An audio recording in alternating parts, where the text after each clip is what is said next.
Eh bien, écoutez, merci beaucoup de me donner la parole après ce film qui dit déjà beaucoup de choses, et en particulier ce que dit Julien en dernier, entre autres. Hein, bien sûr, vous en dites toutes les bonnes choses et les vraies choses. La dernière, c'est quand même cette crise du recrutement que nous avons aujourd'hui, qui est sans doute due à une problématique de portage national et de portage politique, parce que effectivement, quand on a une société qui s'engage dans la dimension sociale, qui la pose comme étant un pilier fondamental pour faire société, eh bien, à ce moment-là, je pense que ça entraîne évidemment des vocations plus importantes qu'on peut les voir aujourd'hui. Il faut aussi reconnaître que ce sont des métiers qui sont complexes, comme on l'a dit, on vient de le voir, de plus en plus complexes. Et vraiment, nous avons besoin de les faire connaître, les faire savoir que c'est par contre tellement magnifique, en tout cas magnifique comme étant quelque chose qui est fondamental. Je tiens aujourd'hui à vous remercier, Monsieur Marcel Jäger, membre du Haut Conseil, comme grand témoin, parce que nous avons besoin de ce regard-là. Nous avons besoin de cette distance-là, c'est-à-dire que nous sommes tous bien sûr engagés dans ces vocations sociales, mais nous avons tous surtout besoin de voir comment nous pouvons l'accompagner, l'organiser peut-être autrement. C'est pour ça que ce temps du lundi social, il est absolument important, parce qu'il permet de poser des temps, déposer des moments de réflexion pour savoir où nous en sommes, comment nous devons travailler et comment nous devons continuer à nous former, parce que c'est bien de questions de formation aussi dont il est question.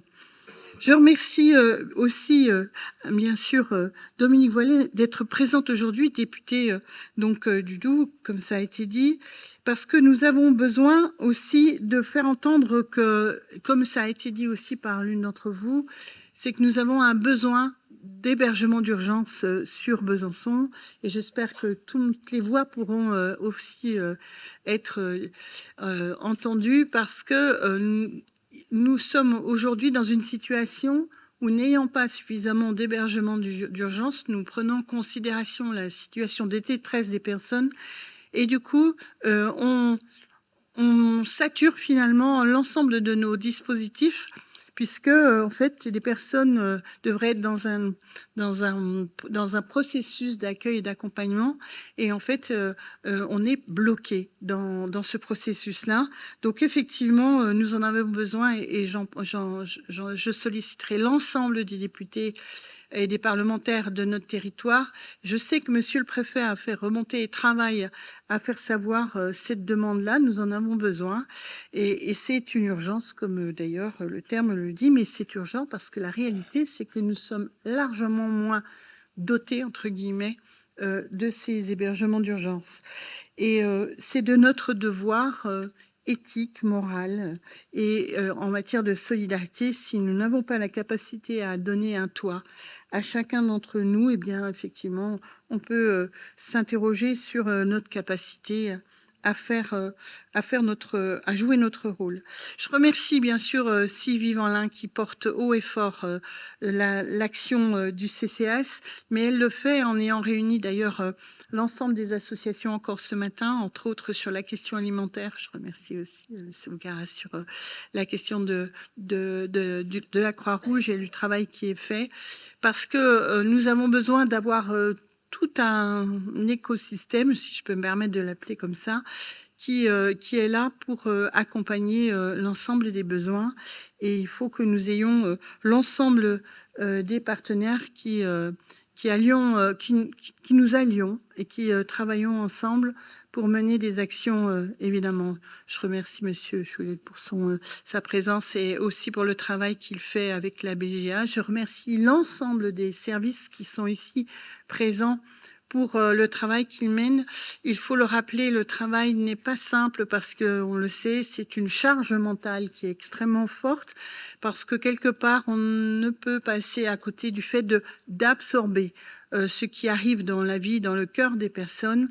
Et donc, c'est important de le dire. Je remercie bien sûr le département d'être présent. J'en profite pour remercier Raphaël Crucien d'être ici, mes collègues élus ici, tous présents, parce que nous avons besoin d'être vraiment unis dans ce domaine-là, comme dans d'autres, mais dans celui-ci aussi. Monsieur Seiler, sur la question de l'IRTS, nous avons besoin d'une formation, bien sûr, d'une formation adaptée, une formation forte. Et je remercie tous les élèves qui sont ici présents aujourd'hui, parce que je vous remercie de venir, d'avoir envie et d'être dans ces métiers-là. Parce que, comme je viens de le faire, je viens de vous dire bravo, merci, alors même que je dis combien c'est des métiers qui sont passionnants, qui sont des métiers de cœur, mais qui sont aussi des métiers complexes et difficiles. Donc bravo à vous pour finalement l'expression de la générosité dans laquelle vous êtes quand vous avez envie d'aller dans ces métiers. Et vraiment bravo encore, si je peux le dire 10 fois, 1000 fois, parce qu'on vous doit beaucoup. C'est une grande reconnaissance que j'espère exprimer. Je voulais simplement dire aussi que, bien sûr, on travaille avec le CH Novillard. Pourquoi? Parce que, comme ça a été dit, il y a souvent aussi des questions de santé mentale. Alors, je prends souvent l'exemple du fait que la CPAM a organisé, il n'y a pas si longtemps que ça, ici, un grand forum pour les lycéens concernant leurs droits, comment dire, oui, leurs droits en général. Et surtout, il a été fait un sondage auprès de ces lycéens et leur demander quelles étaient leurs attentes, leurs besoins, etc. Et ce qui ressort en premier, c'est la question de la santé mentale. Je pense qu'il y a quelques années, jamais on aurait vu cet item sortir, jamais. Et donc, quand on a notre jeunesse qui exprime ce mal-être, ça veut dire qu'il est profondément ancré et qu'on ne peut pas imaginer construire une société avec cet élément-là si fort et qui, du coup, nous laisse penser que c'est une société qui souffre. Et donc, il est absolument urgent qu'on travaille aux côtés de chacun pour que chacun puisse trouver ou le réconfort ou le soin qu'il est nécessaire d'apporter. C'est pour ça que nous sommes ici, et j'en suis fière, sur une 6e édition aussi du lundi social, pour dire que la société, elle se mobilise ici à Besançon sur la dimension sociable. C'est une histoire longue et pour autant, on voit qu'elle est encore très présente et pour autant même elle s'amplifie.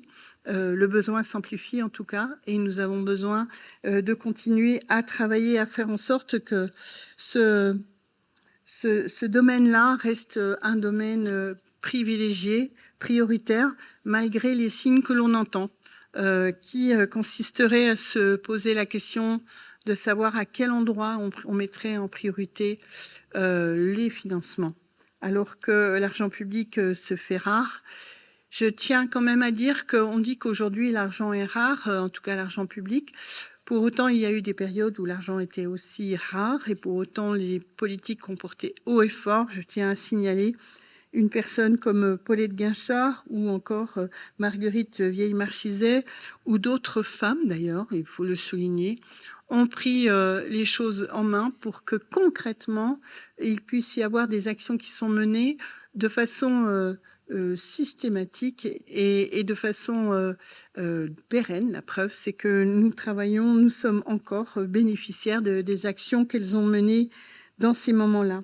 Donc, soyons tous ensemble à se dire qu'on est bien d'accord, le social, c'est un des ciments de la société, c'est le ciment de la société. Et pour ça, il nous faut investir, mettre bien sûr les moyens qu'il faut, mais aussi savoir se renouveler et aussi repenser sans doute les choses de façon différente parce que d'une décennie à l'autre, effectivement, la société évoluant, peut-être que les façons de travailler évoluent aussi, puis nous sommes différents. Nous ne sommes pas les mêmes quand nous étions professionnels il y a 5 ans, il y a 10 ans, il y a 20 ans. Donc nous sommes différents, nous changeons, nous transformons. Pour autant, ce qui nous réunit aujourd'hui, c'est le fondement, c'est celui de savoir que nous avons besoin d'une société solidaire, nous avons besoin d'une société qui prend soin, qui protège et qui accompagne. Et donc, juste une seule chose à vous dire, un très grand merci.